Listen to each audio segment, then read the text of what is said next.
useful anyway. The second to third hand information that complicates the complication. And I don't think before. I pitched that idea a ton, but Jay's real funny about like sharing the spotlight too much. Like, that's the one thing I was like, because I'm always pushing that. I'm like, no, I want my band to open up. Yeah. And it's like, they kind of like, what? That's too much you. And I'm like, well, if you want me, we gotta work together. Right. Because it'll all be good. It'll, Yeah. it'll make everybody look good. Let's just do this. People would love it. People would love it. You know, wow, it'd be great. But Jay's still kind of like, that's when his kind of, that's when his Godfather part comes out. He's like, The lights dim. and the lights dim. He goes like, no. I don't think so. No.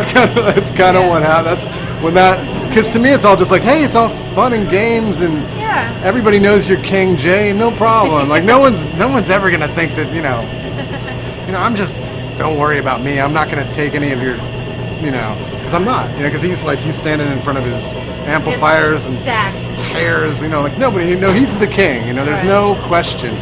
But I think he's a little insecure, so I kind of have to back off on all my crazy ideas about the festivals and Right. Hit me like a kick to a thickening gut. The beat has gone beating me up. No one's gonna lift me out of this rut. The groove is gone, ground me to dust. The thing is, I didn't really get my shit together until I was kicked out of that band. That's all. I mean, I didn't get being kicked out of that band was the most amazing thing that happened to me, because then I was forced to go, no, okay, this is what I have, and this is mine, and this is who I was, because I really had no ego before that. I was just doing whatever Jay wanted, and thought he was just amazing, and I really kind of worshipped him, and it was just this really epic kind of, relationship that I had, just, as a Codependency kid. is so magical, isn't it? It's was so heavy. magical, yeah. It was just a heavy thing. And so when I was sort of liberated from that, not like I was kicked out, by being kicked out. Liberated sounds better. It sounds better. Yeah. But it was run with that. so I was totally, totally thrown out of the band, and then forced to find my own feet, and in that process, finding my feet and getting my bands together, and that was just, amazing. And I had my own success, and I did pretty well for a while, and it's all good.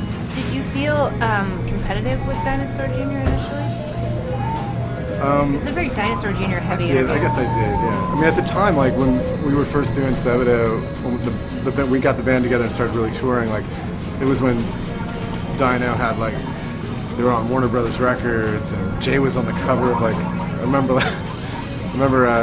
tripping on acid once in Virginia Beach. I mean, it was a Sebadoh show, and that day the spin came out that had Jay on the cover, and it was Jay Mascis is God on the cover of that magazine, and I was just it was kind of like my competition with him kind of ended at that moment, because I realized I was this is okay. Yeah. This is okay, Lou, this is all right, because he's great, and people should know. I just had this whole realization about it. But then I have to say, later on when Sebadoh started doing well, and I had this sort of hit with the Pulp Implosion, and I was like, yeah, suck it. There we go. I got my top 40 hit. Yeah. What else do I want? Yeah. Really, honestly, I hit 26 on the Billboard charts. Wow, great. That's it. What else could I possibly, Now what else do I need?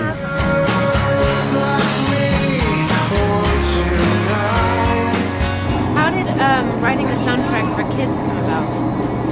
Harmony Korine. Yeah, Harmony Korine. Is it Korine or Korine? I think it's Korine. I have a lot of British like to say friends. Maybe they Korine. say it wrong. Korine. I don't know. Korine. Harmony Korine was calling me up one day. He actually wrote me some fan letters really early on, because he really liked all of the most sort of lo-fi effed up things that I had done. Harmony was into it. Yeah. And he wrote me some crazy fan letters, and he would just be like, I'm gonna write a film, I'm gonna be a big Hollywood, you know, I'm gonna be a screenwriter, and I'm gonna include your music, and somehow it actually happened. He's just like one of these people that like he makes it happen. Yeah. Whatever horrible thing it's gonna be, good or bad, he's gonna make it happen. It's like if he envisions it, It's gonna happen. it's gonna happen. Yeah. And he like, so I ended up. He was like, I'm doing this film, and you got to come do it. It's the coolest thing ever. It's gonna be the greatest, and you're gonna come and do this. And I'm like, okay. Yeah. So I go to New York, and Harmony, I don't even think he was 18 yet. So I'm hanging out with Harmony, and he introduces me to Larry Clark, who was just out of his mind, and like I'm like wandering through the streets of New York with Harmony and Larry. Harmony's like throwing like you know those things, those little things that are loaded with gunpowder. Oh my God! Yeah. The snaps or whatever they are. He's like throwing them at old ladies and cops.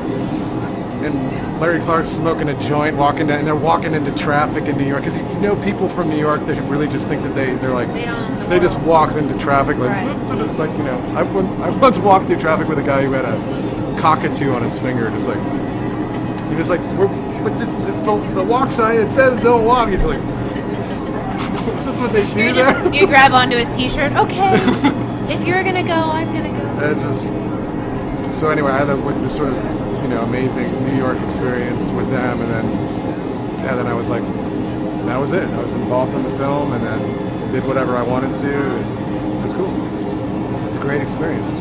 Yeah, I saw that film once when I was younger, and it's stuck with me so much that I don't need to see it again. It was funny to like having done the film. Yeah. It's all done. We're going to we're going to go see it. The first night it's playing in Boston. My partner and I, John Davis, and our moms, of course. Oh, fun! It's like, like opening scene, bam! It's like two 12-year-olds like fucking. Yeah. You're like, oh, it's hot. It was like that was it. For once, you do this to your mother in the movie. You know, like how moms always do that. This is what I'm doing. Like, Give her a little nudge. They were totally cool about it. Yeah. And I wasn't I can't really say I was honestly self-conscious about it because I just knew. They know the score. My parents, they know what I'm into. So, but yeah, child porn was like maybe not the first. Wasn't I